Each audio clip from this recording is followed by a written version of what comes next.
ये जो ग्रीनविच रेखा है ये लंदन के पास ग्रीनविच से गुजरती है।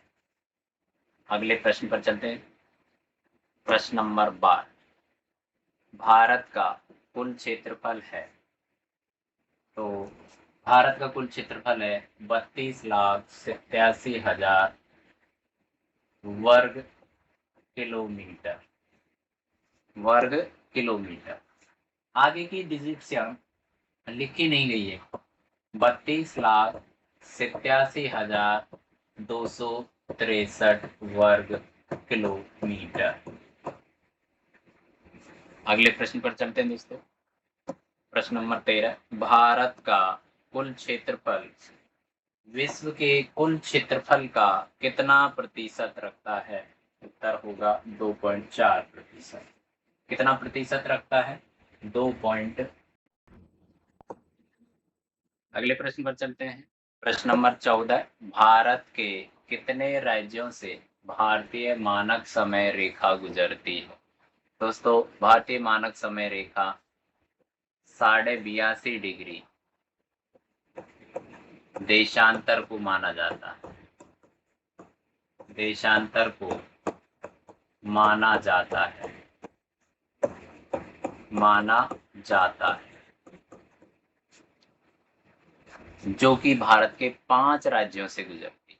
कितने राज्यों से गुजरती है? 5 राज्यों से। अगले प्रश्न पर चलते हैं। प्रश्न नंबर 15, भारत के कितने राज्यों से कर्क रेखा गुजरती है? उत्तर होगा 8 राज्यों से।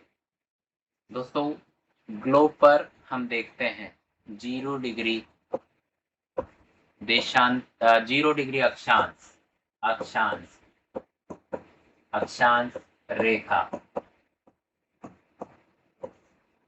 को विषुवत रेखा कहते हैं। क्या कहते हैं? विषुवत रेखा।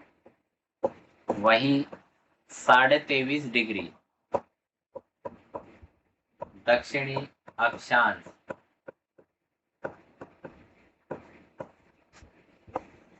मकर रेखा कहलाती है। यह मकर रेखा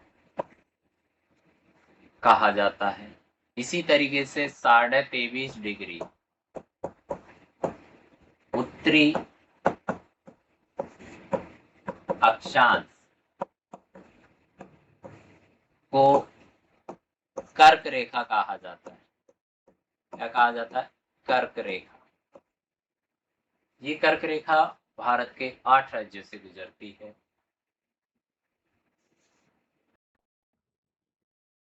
देखिए साथियों, इस वीडियो को बनाने में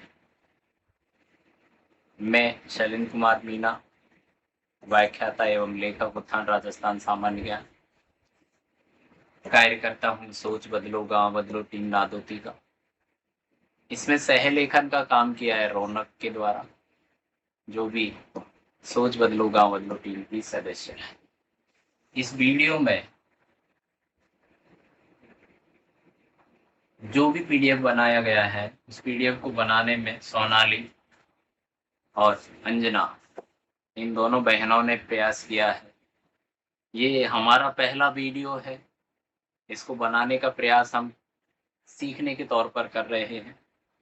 आगे बेहतर से बेहतर वीडियो आपके लिए लेकर आएंगे और हिमानी जी के पॉइंट निश्चित रूप से आपको आपकी प्रतियोगी परीक्षाओं में सफलता दिलवाकर रहेगा। ऐसा हम पूरी टीम वादा करते हैं आपसे।